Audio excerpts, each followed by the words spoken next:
You ask Tiger to solve. This deals with linear equations with one unknown.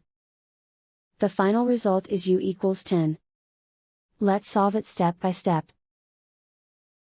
Simplify the expression. Group like terms. Simplify the arithmetic. Expand the parentheses. Group like terms. Multiply the coefficients. Simplify the arithmetic. Group like terms. Simplify the arithmetic. Group all u terms on the left side of the equation. Subtract u from both sides. Simplify the arithmetic. Group like terms.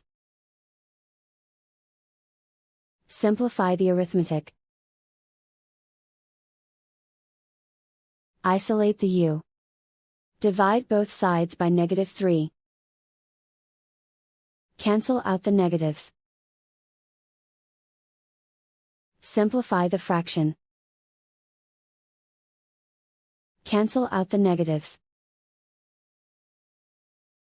Find the greatest common factor of the numerator and denominator. Factor out and cancel the greatest common factor. And so the final result is u equals 10.